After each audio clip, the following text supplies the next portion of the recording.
Are you feeling stressed, overwhelmed? As a highly sensitive person or empath, we can feel these emotions on a regular basis. And if you add in the current global climate that I have heard called the corona coaster, and the stress and overwhelm can actually feel unmanageable. So in this episode, I discuss strategies to help and why some of our past techniques may not be working. Hi everyone, this is Kavita, certified empowerment coach and hypnotherapist, and you are listening to the Enlightened Heart podcast, where we explore topics that empower HSPs and empaths to go from surviving to thriving in the world. I use my years of coaching, my personal experience, and my training to provide deep insights and implementable strategies to help you thrive. Hello, my fellow HSPs and empaths. I'm sitting here today and I'm feeling like I am on the high of the corona coaster, which is why I decided to record this episode today. The reality is that my mood, energy level, and overall sense of well-being can shift and change on a daily, weekly, and even hourly basis.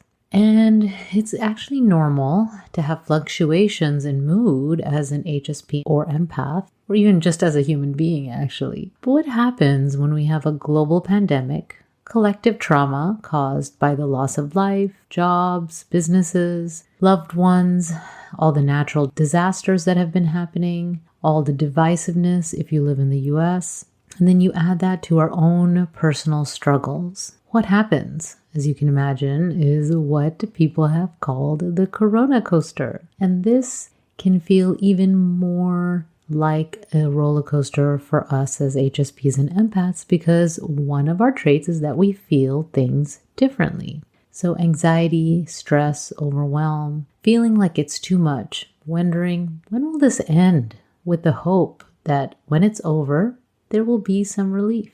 Well, if you haven't already figured this out, things are not going to go back to normal. And depending who you ask, this may not be a bad thing.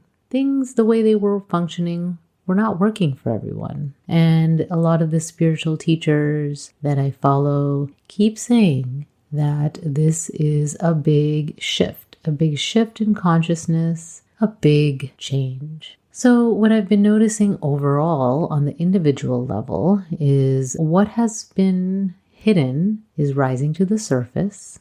And this can be also happening everywhere, right? So not just on a personal level, on a global level, a national, state, local. And what you could escape by numbing or busyness or whatever it is that your go-to is or your go-tos, you can't escape it anymore because you have to face it more and more. It's actually like feeling like it's in your face. So I just wanted to talk about what are some ways that we can deal with this. I'm going to describe why this is so hard in addition to what I already shared and why some of your strategies may not be working. So my goal is that you leave this podcast and come with some real tangible strategies that you can use to help manage the corona coaster. So why is this so hard? I did share with you about the multiple layers of what's happening around us and the things that we could hide from, we can no longer hide from. So besides that, as HSPs and empaths, we love to understand at an intellectual level what is happening and why this feels so hard. So as you may or may not know, as an HSP or empath, you are a deep thinker. And so you like to understand things. So I want to start with the Maslow's hierarchy of needs. So some of you may be familiar with the Maslow's hierarchy of needs, and I'll have a link in the show notes if you're not. And it is a pyramid. And the bottom of the pyramid are your physiological needs. So, food, water, things like that. The next level is safety, then belonging, then esteem, and then self-actualization. So most likely you were in the higher part of the pyramid before all this happened. And as soon as we had to do shelter in place and we had to be home, you dropped down to the safety part of the pyramid, and maybe even the physiological part of the pyramid because, we went to grocery stores and things were not there, or you were concerned if you were going to get the food you need. And so then that threatened the physiological level. So then it makes sense that the higher levels of being are no longer a priority. So one of the things that I've noticed is that the chakras, if you're familiar with the chakras, have a really, really cool correlation with Maslow's hierarchy of needs. Now, it's not exactly the same, but there is some correlation. So I realized that the physiological level, it goes with the first chakra, which is the root chakra. It's usually red, and that's our physical grounding in the world and our needs. And you go up to belonging and esteem, and that's the heart center and somewhat of the creativity. And then you go up to the self-actualization, which is somewhat tied to spirituality and intuitive guidance. And so the reason I'm bringing this correlation to you today is that just like a stack, right? Imagine a stack of blocks, right? Imagine your chakras kind of like that. If the base of the chakras are not steady and strong, then most likely the chakras above them are going to be shaky and unsteady. And you're not going to be able to feel your creativity, right? You may not be able to access the third chakra, which is your power, right? You may even feel cut off or numb and not be able to fully be in touch with your heart or your voice, right? So your throat chakra may be impacted. Your intuitive guidance, your connection to spirit, all that can be impacted if you're not feeling physically grounded, safe. So this is also why this is so hard, because there's only so much control that we have over our physical safety. We can follow whatever guidelines we believe, right? There's a lot of people that are arguing about what is safe, which makes it even harder, right? Because then you may not really know. And we are now constantly in this state of survival. So when you're in that state of survival, you're in fight or flight mode. Okay. And whether you're conscious of this or not, when your survival is being threatened, this is like a low level in your life, right? This is there. You're wondering, is someone going to get sick? Is someone you love going to get sick? How can I keep safe? And it's like this whole level of stress, right? So one example of this is I remember the maybe second time that I went to the grocery store and, there was a line. I had my mask. I had, all this stuff. I had my list. I was ready, right? So I go in and, people are not looking you in the eye and you're trying to avoid others and you get what you need and you leave as fast as you can. I remember putting my stuff in the car, taking off my mask, washing my hands, cleaning my hands, and like letting out this sigh of relief. And I realized I was like gripping my shoulders and gripping everything because it was so stressful to go to the grocery store, right? Because there was a sense of safety being threatened. So normal activities that we would do as human beings, those are being threatened, right? So now that creates this higher level of stress. This creates the sense that we're not feeling safe, and it can impact all the other things, right? The other part of this, if you're open to it, is the astrological perspective. Now, I'm no expert, and I actually just follow people that are experts. And so what I've been seeing in summary from these people is that we're in a period of deep transformation and change, and that we have a choice to acknowledge this or hide. And as you know, change in life is stressful, right? So if we're in a deep period of change, then that can create higher levels of stress. And then we also feel a lack of control, which also contributes. Okay. And so according to one site called Divine Harmony, they say we've completed a 38-year cycle and we're entering a new 33-year cycle. And there were 5 eclipse portals, and we have to be open to higher learning. There's a lot of shadow work. And so there's a need for us to find common ground. Hopefully this is giving you more information about why this feels so hard. So now I want to switch and talk about why your current techniques may not be working. So when you're adding everything that I've talked about so far, and maybe some things I missed, when you add all of this together, it's no wonder that the usual meditations that you use and whatever other techniques just don't feel like they're making a dent and difference, right? Because your level of stress is higher, okay? You're at a higher baseline. Let's say your baseline level of stress is higher than before. And so before maybe a 10-minute meditation brought your baseline a little lower and you were able to function and feel better. And now a 10-minute meditation doesn't match your energy and you feel restless and you just want it to be over. Okay, so that is part of the reason those things are not working. So one of the places to start is by working with your mind first instead of those techniques. So you may have heard that Carl Jung said, what you resist not only persists, but also grows in size, which essentially means if you focus on the negative, the fear, what isn't working, you get more of that. If you focus on what is going well, gratitude and service to others, then you get more of that in your life. So this is the time to start shifting your story and shifting the perspective. Now, not saying ignoring what's happening, not saying to ignore the racial injustice. I'm not saying to ignore all the things that are going around you. What I'm saying is look at what's happening, do what you can, and then shift the story, okay?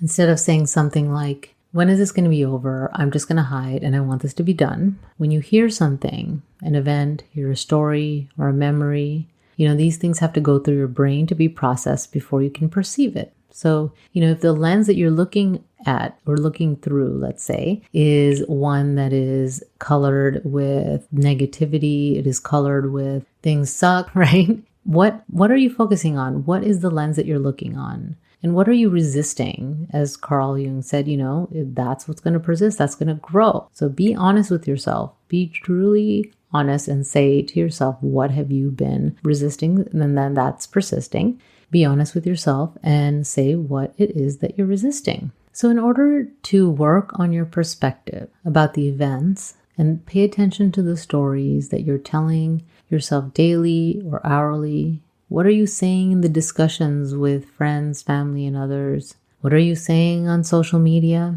If you're on social media, take a good look at that. Take a good look at what you're saying and what you're thinking. What are you telling yourself about the external events? Your thoughts and the stories you tell impact how you feel, and they can make you anxious and feel overwhelmed, right? So if you want to feel less anxious, tell yourself a new story. Think about how you can see things from a different perspective. Maybe focusing on what is working versus what isn't. Maybe a gratitude practice. Our brain's default is to focus on all that isn't going well, which this is not going to help you overcome your anxiety, right? Overcome your overwhelm. So can you look at what is going well in your life? Can you look at the things coming to the surface as something that we can now deal with? Right? So there's different ways to look at that. Again, not rosiness, not everything's going to be great and perfect, right? But really focusing on the truth of there is a lot of good. There still is a lot of good. What is working in your life, your community, your family, right? Start to think that, maybe keep a list, and maybe next time you do your 10-minute meditation, you start by being grateful for the things that you do have and that are working in your life. Another suggestion is to listen to your physical body. So our physical bodies are an essential source of wisdom. Okay, and when we choose to pay attention to them. So most of us go through our days lost in our heads or in our thoughts. We tend to ignore some bodily sensations and we focus on our work or our inner world. And in addition to that, HSPs and empaths are known to have a rich inner life. So it becomes easier for us to ignore our body's wisdom. Okay, I'm going to recommend that you start to pay attention to what your body is telling you. It is your key to well-being. A simple example is if you're feeling hungry, then your body is telling you something, right? So you can take a look. Instead of saying, I'm hungry, I'm going to eat. Check in. Did you eat what your body needed today? Are you dehydrated or are you really hungry? Is that true hunger or do you just need to take a break? Are you hungry for food or are you hungry for connection? Are you hungry to feel better, right? So hunger is a signal to pay attention, but it may not mean that you need to eat, but it is saying to you, that pay attention. Your body's telling you something. Listen to your body for the emotion it communicates. Your body will tell you when you're stressed. We actually have physical responses to stress. Many times your heart rate will increase, your muscles tightened, like the story I talked about in the grocery store. Maybe your stomach hurts, right, when you're in that state. Notice and make the changes necessary. Take some breaths. Change your thought patterns. Talk to a friend. Do some things to allow you to be in a more aligned and calmer state. Try paying attention to when you're tired, hungry, thirsty, or feeling pain. Your body is communicating with you. Pay attention. When you receive a physical sensation, take a few moments and check in to see what your body is telling you. So some people use pain, the word pain, as an acronym. So pay attention inward now. Okay, that's what pain is. Your body's communicating to you. Don't ignore it. So then I want to talk about anger. Okay, so a lot of times we can feel frustration and anger, and underneath the anger is another emotion. So underneath the anger, there can be a sense of I'm feeling a lack of control or feeling helpless. It could be a defense mechanism, right? So anger is something that we're not taught to process, right? And especially females are taught that anger is not something that you are allowed to have. So I'm not saying that anger is not true anger. What I'm saying is anger is actually an emotion that's like a defense,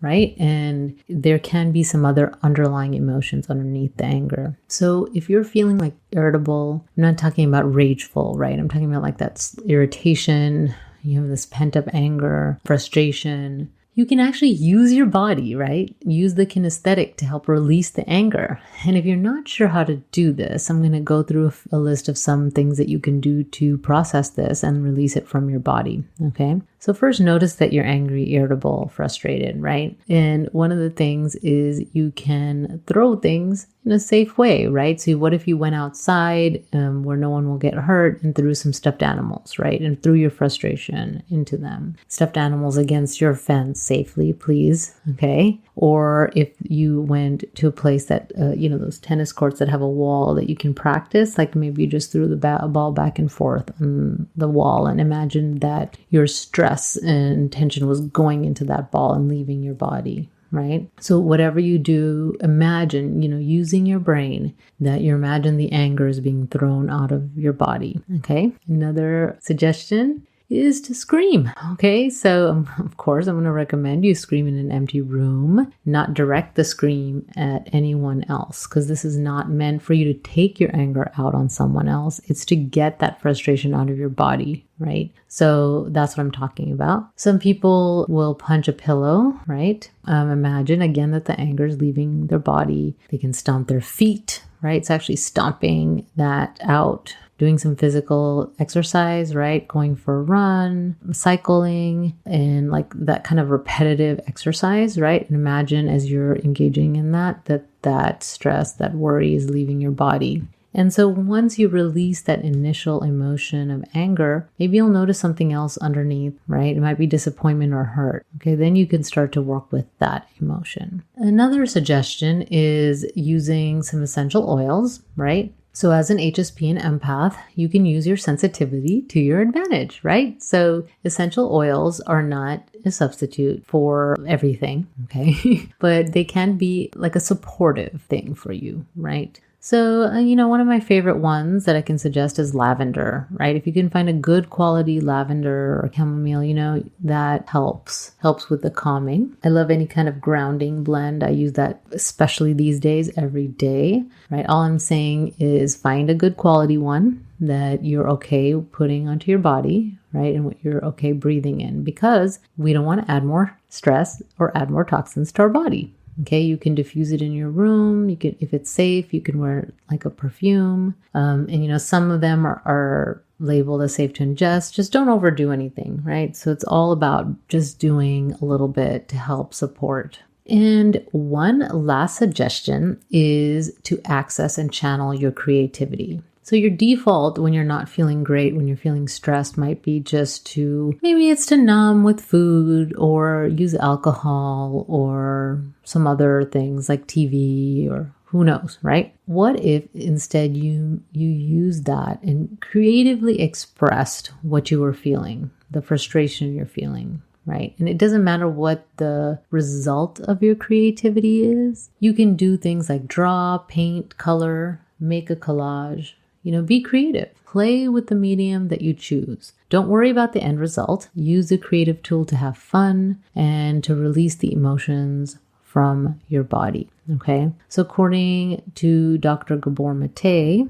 right, we store emotions in our body. It creates health issues, including anxiety, right? And he says a lot of stress and disease can be linked to childhood trauma, anxiety and stress, and unexpressed emotions. I'm going to have a link to a video in which he talks about this on the topic if you want to learn more about what he says on this. And so, some of these strategies are hopefully to help you. If you can just try one of these to help manage the emotions that come with the Corona coaster, there are so many other ones. I wanted to make this a manageable, digestible so that you could try some. Just know that although things will not go back to the way they are, this change is not going to be forever, right? It's an opportunity to grow. And it doesn't mean that you have to be engaged in using this time to the fullest in every single moment. This is a long haul. We need to pace. You need to take your time. You need to take good care of yourself. You need to connect with others, right? We are much needed now as HSPs and empaths. So you must work on your resilience. So one last thing, actually, and I didn't discuss this, is support. Okay. If you need support, I'm going to encourage you to reach out and find support.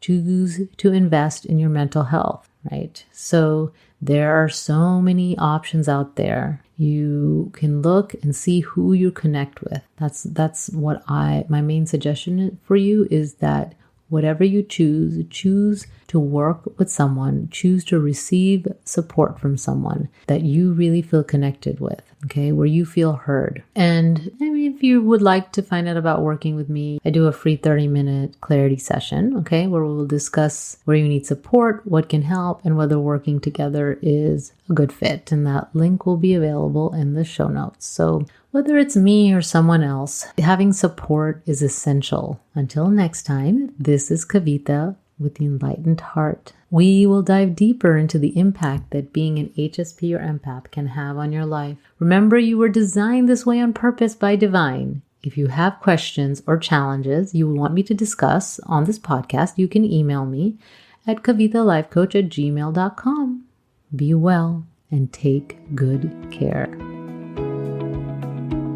Thank you for joining us for the Enlightened Heart podcast. Remember, I will have all the resources I mentioned at theenlightenedheartpodcast.com. I'm your host, Kavita, and if you enjoyed this podcast, please take a moment to subscribe.